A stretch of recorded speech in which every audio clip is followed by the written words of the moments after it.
18 কোটি মানুষের রাস্তার প্রতীক অবিসংবাদিত নেতা আমিরে মজলিস বাংলার বীর শারদুল আল্লামা মামুনুল হক সাহেব ইতিমধ্যেই বাংলাদেশে জাতিসংঘের মানবাধিকার অফিসের বিরোধিতা করে আসছেন এবং এই সিদ্ধান্ত অনতিবিলম্বে প্রতিহত করার জন্য সরকারকে আহ্বান জানিয়েছেন।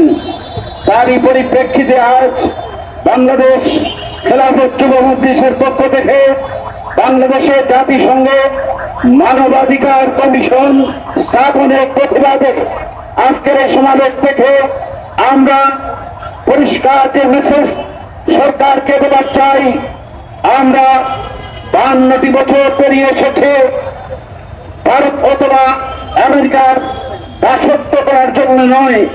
বিগত দিনে ভারতের গোলামীর জিঞ্জির থেকে 5ই আগস্ট বাংলাদেশের মানুষ মুক্ত হয়েছে, এখন ওয়াশিংটনের গোলামি করার জন্য নয়। বাংলাদেশের ঢাকায় উলামায়ে কেরামের যেখানে প্রতিটি চারণভূমি, সেখানে বাংলাদেশে জাতিসংঘের মানবাধিকারের অফিস করার কোনো প্রয়োজন আমরা মনে করি না। একটু আগে আমাদের প্রিয় সাদিক সালিম বলেছেন,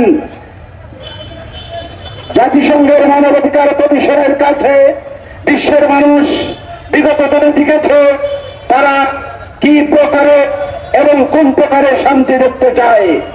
আমরা প্রতিদিন লক্ষ্য করি, টেলিভিশন স্টোরে আমরা দেখি, পত্রপত্রিকা আপনারা দেখেন, গাজায় যখন নিরীহ মানুষ আহারের জন্য লাইনে যায় তখন সেখানে তারা বোমা মেরে কম হলে 40-50 জন মানুষকে শহীদ করে দিচ্ছে। আজকে জাতিসংঘ মানবাধিকার সেখানে কোথায়? একটু জগন্নাথের বাংলাদেশে অফিস করার অধিকার বাংলাদেশে নাই। বাংলাদেশ যুব মজলিস আজকের যে আয়োজন করেছে আমরা মনে করি ওটা সিলেট বাসের ধন্যবাদ দেওয়ার যোগ্য। আজকে এই পরিপ্রেক্ষিতে আপনাদেরকে যে বিষয়টি বলতে চাই, বাংলাদেশের নির্বাচন নিয়েও তাল জানা হচ্ছে। আদৌ নির্বাচন হবে কি হবে না সেটাও অনিশ্চয়তায় বোধ খাচ্ছে।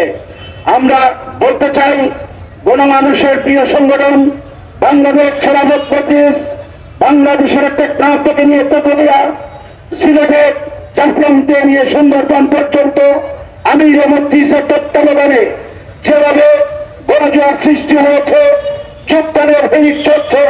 আসুন আমিরে মজলিস আল্লামা মামুনুল হক সাহেবের হাতকে আমরা শক্তিশালী করি, প্রতিটি ঘরে ঘরে মামুনুলকে দুর্গ করে তোলে, তাহলে প্রতিটি দেশের মানুষ আমাদের প্রতি তাকিয়ে আছে, যেভাবে তাদের কাঙ্ক্ষিত সেই চাহিদা আমরা পূরণ করতে সক্ষম হব।